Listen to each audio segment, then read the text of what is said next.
You know, I just, we made a little bit of adjustment in our pick and roll defense, executive decision. They liked it, I liked it, and now we're gonna really zero in on getting really good at it. Second thing, that team, Mississippi State's a top 10 defensive team in the country. Top 10. I think we got 90. Did we get to 90? That's a top 10 defensive team. And we showed in the first half against a team that's played well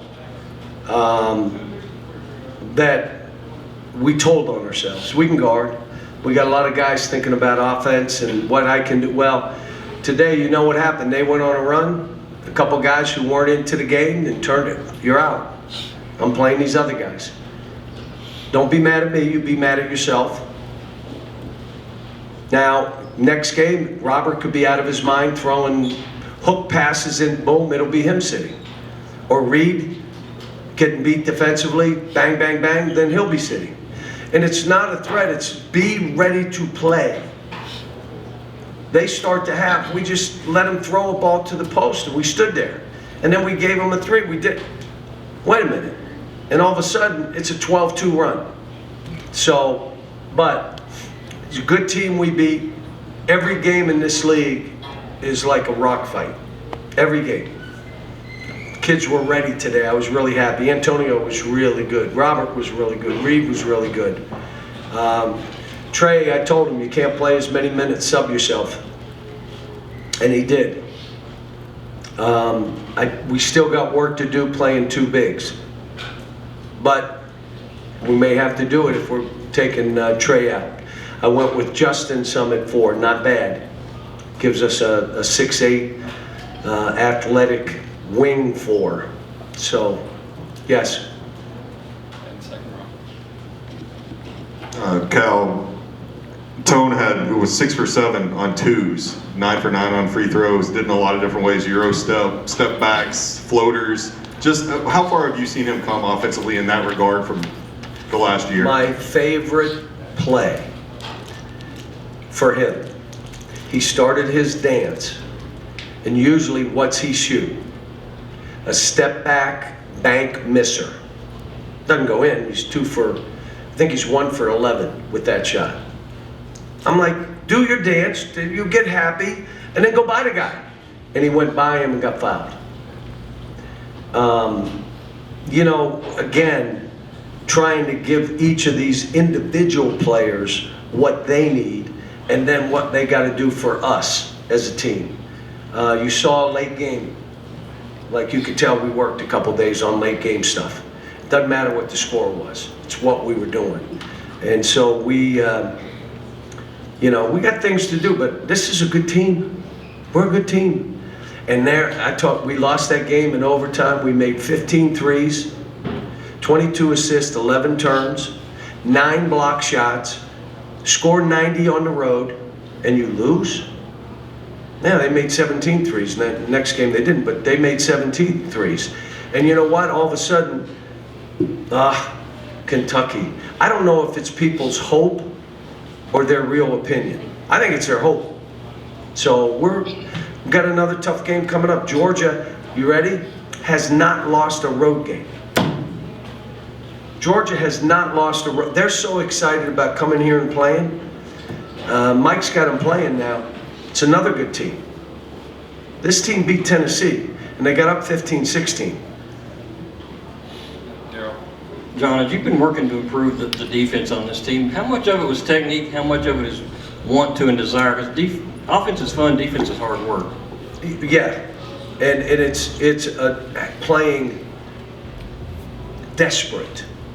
Are you willing to do that? Or I'm too cool to play desperate, then you can't be in on this team. Because did you kind of see it doesn't matter who the 5 are on offense? Really doesn't matter.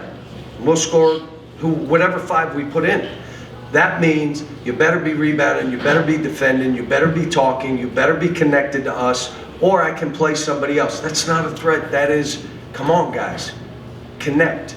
So The defense, some of it is, like they kept saying, you know, well, we just got to really do. I said, listen, let's come up with another plan too. And that's what we did a little bit, and we were a little more aggressive. But we got work to do. Coach, you've talked about how crazy the fans are here at Kentucky. There seemed to be a group on social media of fans that came together and raised money and put a billboard up saying "Free Big Z" just down the road from the NCAA Center. And I'd say it again, our fans are crazy. Yeah. And I love it. How much I love support it. does that show Let me him? just say this. When you have, everybody wants to have engaged fans. I just walked into that arena. This Georgia game, I wanted to sound, when I went to the Philadelphia Phillies playoff game, folks, I got chills. It was so loud and people were so engaged. I want that Georgia game to feel that way. Like it is, that's our fans having a 10-point edge, being those people. And today they were really good. But I would say that doing that shows how the fans are here. You know, you got places where they're trying to sell tickets, where they're trying to get people involved. That doesn't happen here. These, you know, they're here. They'll be waiting on the radio show. It's 4 degrees out. They'll drive back to East Kentucky. They love it, and they're a part of this. And that's why if you lose, sometimes they're still engaged. They're not engaged. But some, like I said, you know, some of the statements you wonder sometimes, is it their hope or their real opinion? Then I'm not talking fans. Ugo with 4 blocks tonight, 5 blocks last weekend, and He was good today. averaging 6 blocks over 40 minutes. Just as you try to correct the defense, how big is that? He gets tired, and when he gets tired, he just lets go of the rope. What I told him was, sub yourself. And even if you can only play 3 minutes, it doesn't matter. Your efficiencies are so high. Aaron acted like the game didn't matter at the start of the half. I subbed him, 30 seconds in? You're out. And then he came in and played like that. So by doing that, you don't think Aaron's going to be like, man, I got to be ready or he'll go with the other guy. And it just makes him on. And it's not about make shots. It's about, are you desperate? Are you ready? How about Aaron diving on the floor 3 times today? Aaron, our 7-foot big guy. And how much better was he this game than last game? He knew he didn't play well last game. He was better. Another 1 or 2 Ryan second row. Cal, I'm sure by now you've heard about this being a milestone win for you here at Kentucky. Move on. That's just, ask me another question. Oh, I could, okay. literally did not know until their player, and I know, oh, he knew. Their player came up to me and said, congratulations on 400. And I went, oh, shit, forgot about it. I don't, one of their players. My players, they don't have any idea. They just want to know what we're eating. We have food back here. All I would say to you is you stay long enough and you have enough really good players, a lot of those things happen. I'm not doing this for numbers. Don't even know what my record is, could care less.